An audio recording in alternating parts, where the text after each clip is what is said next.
जैसा कि आप अवगत हैं कि जुमे की नमाज के बाद कुछ जगहों पे अलग अलग थाना क्षेत्रों में पुलिस और प्रशासन की जो ड्यूटियां लगी हुई थी, वहां पे कुछ लोगों के द्वारा हिंसक प्रदर्शन किया गया, जिसके संबंध में कल हम लोगों ने बताया था कि हम कठोर विधिक कार्रवाई सुनिश्चित करेंगे। उसमें हम लोगों के द्वारा अब तक कुल 10 एफआईआर दर्ज की गई है, जिसमें थाना कोतवाली में 5 एफआईआर दर्ज की गई है, थाना बारादरी में 2 एफआईआर दर्ज की गई है, थाना किला प्रेमनगर और कैंट में एक एक एफआईआर दर्ज की गई है। इन दर्ज एफआईआरों में आज हम लोगों के द्वारा कुल 8 अपराधियों को, जो इस घटना में शामिल थे, 8 अभियुक्तों को गिरफ्तार करके जेल भेजा गया है। उनके नाम मैं आपको पढ़ के बता देता हूं।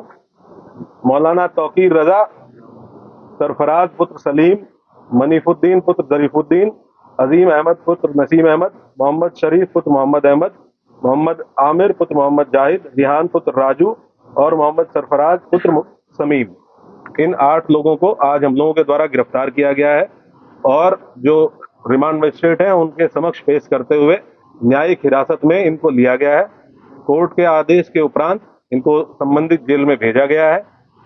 टोटल जो 10 एफआईआर दर्ज हुई है, उसमें जो प्रमुख एफआईआर है थाना कोतवाली की, इसके बारे में मैं आपको बता देता हूँ। एफआईआर नंबर 489/25, जिसमें भारतीय न्याय संहिता की धारा 109(1), 109(2), 118(2), 121(2), 189(5), 191(2), 195(1), 196(1), 196(2), धारा 223, 310(2), 324(5), 324(6), 61(2), धारा 62, आपराधिक कानून संशोधन अधिनियम धारा 7, सार्वजनिक संपत्ति नुकसान निवारण अधिनियम धारा 3 और सार्वजनिक संपत्ति नुकसान निवारण अधिनियम धारा 4।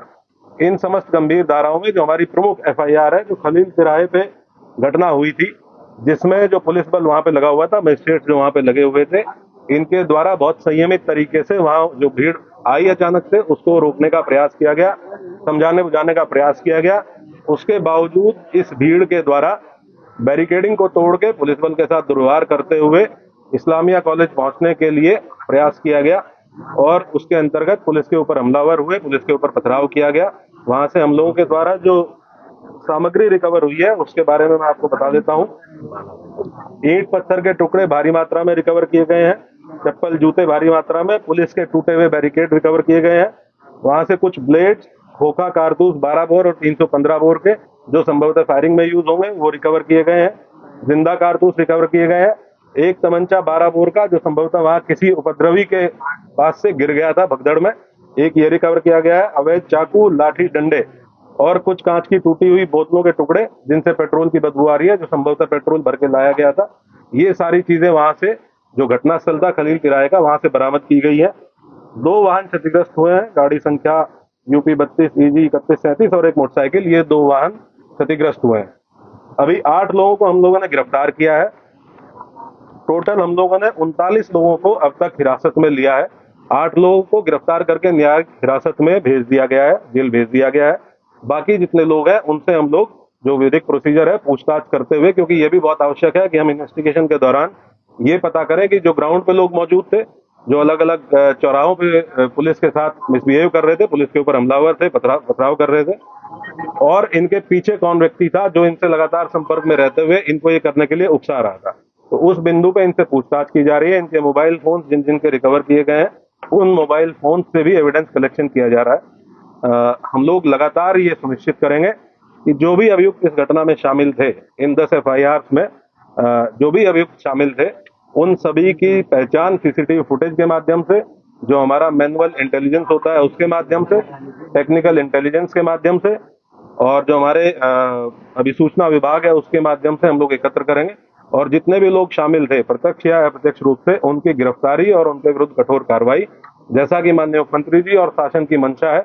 अपराध के विरुद्ध जीरो टॉलरेंस, कानून व्यवस्था की स्थिति एकदम दुरुस्त रहे, उसको कोई किसी भी प्रकार से बिगाड़ ना पाए, और बिगाड़ने वालों के विरुद्ध जीरो टॉलरेंस, इस पे हम लोग कार्रवाई सुनिश्चित करेंगे।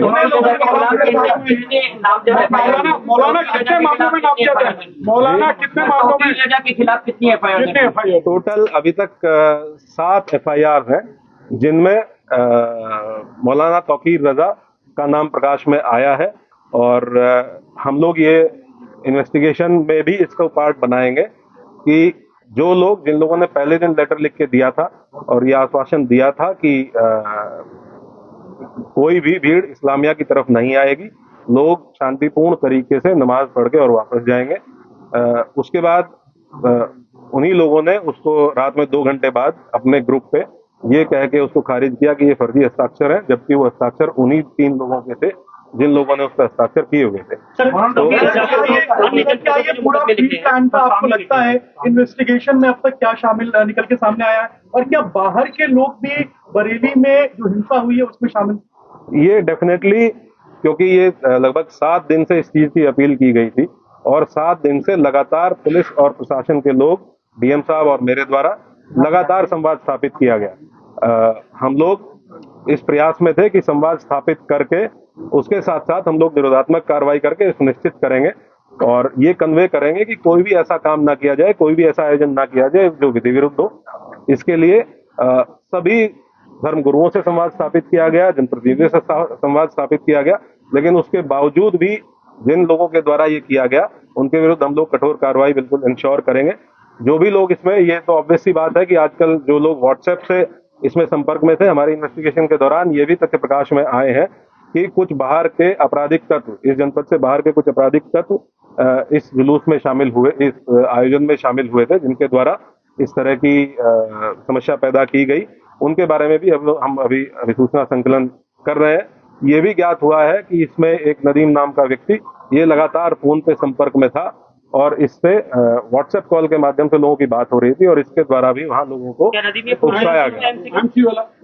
हाँ, ये व्यक्ति है जिसके सिग्नेचर थे उस कागज पे जो पहले दिन अपील जारी की गई थी और ये अभी फरार है। पुलिस की टीमें टोटल कितने लोगों के नाम दर्ज है, कितने अज्ञात है, कितने नाम दर्ज है? ये पूरा, क्योंकि हम लोगों ने टोटल 10 एफआईआर दर्ज की है, तो उसमें अलग अलग जहाँ जहाँ घटना स्थल है, जहाँ जहाँ पे जो घटनाएं हुई है, उसमें अलग अलग लोग नामजद हैं। टोटल 7 एफआईआर हैं जिनमें इनका भूमिका पाई गई है। विधिक प्राविधान के अंतर्गत जो भी कार्रवाइयाँ पॉसिबल है वो सब कार्रवाइयाँ सभी के विरुद्ध इंश्योर की जाएंगी, सुनिश्चित की जाएंगी। मौलाना फकीर रजा की पिछला इतिहास भी निकाला जाएगा, तमाम पहले हम लोग सभी अभियुक्तों का आपराधिक इतिहास निकालेंगे, पुराने मुकदमे ये देखेंगे कि उन पुरानों मुकदमे की वर्तमान में कोर्ट में क्या स्थिति है, ट्रायल में क्या स्थिति है और उनमें हम लोगों के स्तर से क्या और तेजी लाई जा सकती है, उसके बारे में भी काम किया।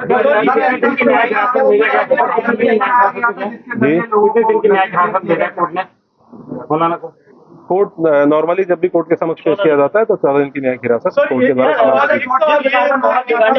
क्या मतलब कोई पुराना मतलब कि बरेली की बड़ा करने के आयोजन से ये भीड़ एकत्र की, कोई बड़ा करना चाह रहे थे बरेली में? ये हम लोग आपको इन्वेस्टिगेशन जैसे जैसे इन्वेस्टिगेशन प्रोसीड करेगी कि इस मंशा क्या थी और जी यहाँ का जुरिस्डिक्शनल जेल बरेली जेल है और जो यहाँ पे रिमांड मजिस्ट्रेट है उनके द्वारा उनको बरेली जेल में आपने बताया कि तमंचा भी बरामद हुआ है। क्या इस पूरे इंसिडेंट में फायरिंग हुई है? पहला सवाल ये। दूसरा, पुलिस वालों को भी चोटें आई हैं, क्या उनको भी छर्रे लगी हैं और कितने पुलिस वाले ऐसे हैं जो अभी घायल हैं?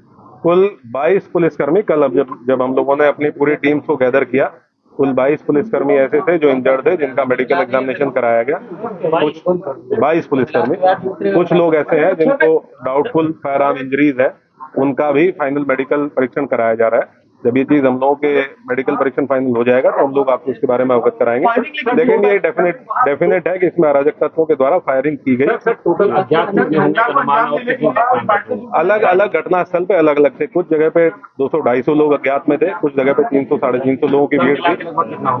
मान के चलिए लगभग 2,500-3 हजार लोग ऐसे हैं जो अज्ञात में अलग अलग घटना स्थलों पे, जिनको हम लोग अभी चिन्हित करने का प्रयास करेंगे। टोटल 22 पुलिसकर्मी घायल है जिनका हम लोगों ने मेडिकल करा। नहीं, पूरे घटना